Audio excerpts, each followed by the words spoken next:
সব জল্পনা কল্পনার অবসান ঘটিয়ে অবশেষে বাংলাদেশের টি-20 বিশ্বকাপ দল ঘোষণা হলো। সে দলে অবশ্য চমক নেই। চমক যেটা সেটা হচ্ছে মোহাম্মদ সাইফুদ্দিন দল থেকে বাদ পড়া। এটা নিশ্চয়ই অনেকেই প্রত্যাশা করেনি যে পেস অলরাউন্ডার সাইফুদ্দিন জাতীয় দলে পারফর্ম করেও টি-20 বিশ্বকাপে জায়গা পাবেন না। তার দল থেকে বাদ পড়া নিয়ে প্রধান নির্বাচক গাজী আশরাফ হোসেন লিপু তিনি যে ব্যাখ্যা দিয়েছিলেন সেটি হচ্ছে যে তাদেরকে আসলে সন্তুষ্ট করতে পারেননি সাইফুদ্দিন। ম্যাচের পর ম্যাচ ব্যর্থ হয়েও লিটনদের উপর নির্বাচকরা আস্থা রাখতে পারেন, কিন্তু একটা ম্যাচ ব্যর্থ হওয়ার পর সাইফুদ্দিনের উপর আস্থা রাখা আসলে যায় না। সেটা আসলে আজকে প্রতীয়মান হয়েছে। সাইফুদ্দিন এবং তানজিম সাকিব দুজনের মধ্যে প্রতিদ্বন্দ্বিতা ছিল কে যাবে বিশ্বকাপে। দুজনের যদি পারফরমেন্স কম্পেয়ার করা হয় শেষ সিরিজে তানজিম হাসান সাকিব দুটো ম্যাচ খেলেছেন, একটা উইকেট পেয়েছেন। এক ম্যাচে 26 রান, আরেক ম্যাচে 42 রান। 26 রান দিয়ে 1 উইকেট নিয়েছেন, 42 রান দিয়ে কোনো উইকেট পাননি। আর অন্যদিকে মোহাম্মদ সাইফুদ্দিন তিনি প্রথম ম্যাচে 15 রান দিয়ে 1 উইকেট পেয়েছেন, পরের ম্যাচে 37 রান দিয়ে 1 উইকেট পেয়েছেন, এরপরে 42 রান দিয়েছেন। পরের ম্যাচটা অনেক বেশি রান দিয়েছেন তিনি। মূলত শেষ ম্যাচটাই তার জন্য কাল হয়ে দাঁড়িয়েছে। নির্বাচক বলেছিলেন যে 30 তারিখে আইসিসির কাছে যেই দল পাঠানো হয়েছিল সেই দলেও সাইফুদ্দিনের নাম ছিল। এরপরে জিম্বাবুয়ে সিরিজের পরে প্রথম 3টা ম্যাচে তার পারফরমেন্স নিয়ে কোনো কথা বলার নেই। 4র্থ ম্যাচে সুযোগ পাননি। 5ম ম্যাচে যেটা তিনি খেলেছেন সেই ম্যাচটাই মূলত তার ভাগ্য নির্ধারণ করেছে। সাইফুদ্দিন দল থেকে বাদ পড়তেই পারেন, এটা স্বাভাবিক বিষয়। এটা নিয়ে আসলে খুব বেশি কথা বলার নেই। কিন্তু সাইফুদ্দিনের বেলায় যেমনটা হয়েছে ঠিক অন্যদের বেলায় কি তেমনটা হচ্ছে? সাইফুদ্দিন যেভাবে প্রসেস মেনে জাতীয় দলে এসেছে, অন্য ক্রিকেটাররা কি প্রসেস মেনে আসছে? সৌম্য সরকারের কথাই ধরুন, বিপিএলে পারফর্ম করতে পারেননি, ডিপিএলে পারফর্ম করতে পারেননি, তারপরও তিনি জাতীয় দলে সুযোগ পেয়েছেন। জাতীয় দলে যে খুব একটা ভালো করেছেন তেমনটা না।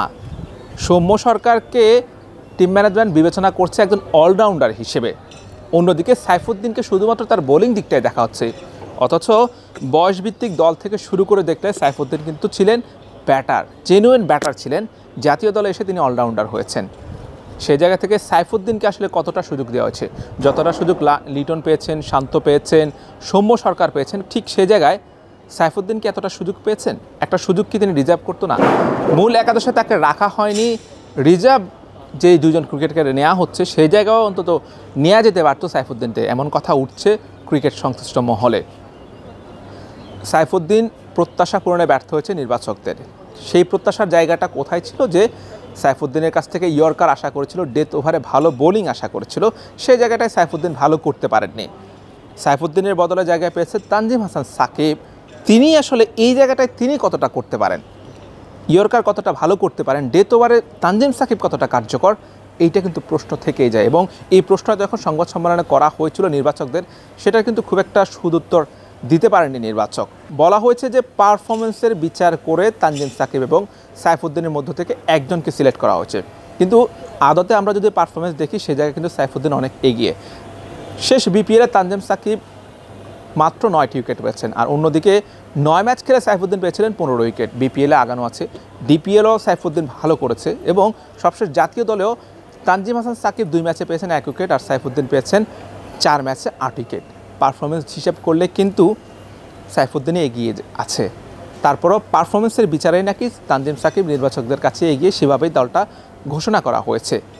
আর একটা প্রশ্ন যে সাইফুদ্দিনের কাছ থেকে তারা যে প্রত্যাশা করেছিল সেই প্রত্যাশা পূরণে ব্যর্থ হয়েছেন, কিন্তু তানজিম সাকিব সাইফুদ্দিনের জায়গায় সেই প্রত্যাশা কতটা পূরণ করতে পারে এই প্রশ্নটাও কিন্তু থেকে যায়। এই প্রশ্নের উত্তর আসলে কিভাবে মিলবে সেটা আসলে আমাদের জানা নেই। সৌম্য সরকার ব্যাটিংয়ের পাশাপাশি বোলিংটাও করতে পারেন। যখন নির্বাচকদের প্রশ্ন করা হয়েছিল যে তার বোলিংটা কতটা উপকারে আসবে দলের ক্ষেত্রে, তখন বলেছিলেন যে নির্বাচকরাই বলেছিলেন যে টি-20 দলে যত বেশি অলরাউন্ডার থাকা যায় তত বেশি ক্যাপ্টেনের জন্য ভালো। তিনি আসলে মাঠ পরিচালনার ক্ষেত্রে তার ক্ষেত্রে সুবিধা হয়, এটা নির্বাচকের কথা। তাহলে সেই ক্ষেত্রে সাইফুদ্দিন একজন পেস অলরাউন্ডার। আমরা যদি বিশ্বের অন্যান্য দলগুলো এখন পর্যন্ত প্রায় 19টা দল ঘোষণা করেছে, 20টা দলের মধ্যে 19 দলেই বিশ্বকাপ দল ঘোষণা করেছে বাংলাদেশ সহ। যে 18টা দল, সেই 18টা দল পর্যালোচনা করলে দেখা যাবে যে প্রত্যেকটা দলেই কিন্তু কোনো না কোনো পেস অলরাউন্ডার আছে এবং পেস অলরাউন্ডারকে প্রাধান্য দেওয়া হচ্ছে। ঠিক সেই জায়গা থেকে বাংলাদেশ আসলে কেন সাইফুদ্দিনকে দলে নেননি, প্রাধান্যটা দেননি, তার উপর আস্থা রাখতে পারেননি, এটা আসলে বোধগম্য নয়। যদিও নির্বাচকরা সেই প্রশ্নের উত্তর দিয়েছেন, কিন্তু সেই প্রশ্নের উত্তরটা আসলে কতটা সন্তোষজনক সেটা আসলে দর্শকরাই বিচার করবে।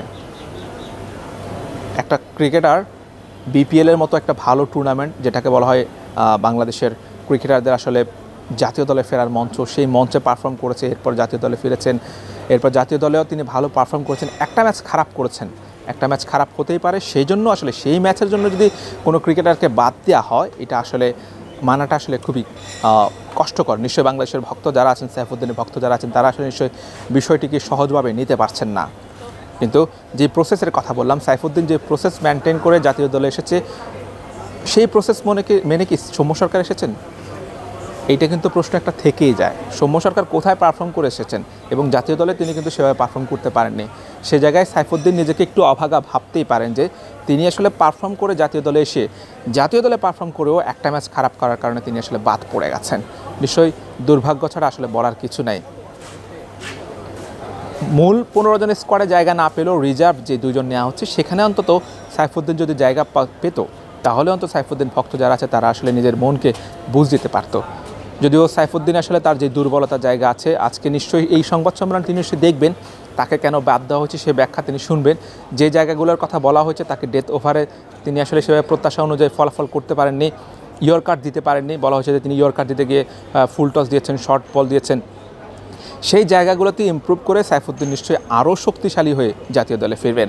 এবারে বিশ্বকাপটা হয়তো তিনি মিস করেছেন, নিজেকে আরও দ্বিগুণ শক্তিশালী করে প্রমাণ করে নিশ্চয়ই পরবর্তী বিশ্বকাপে সাইফুদ্দিন বাংলাদেশের সঙ্গী হবেন, এমনটা প্রত্যাশা করেন সকলেই। Hossain Arman, BD time, Dhaka.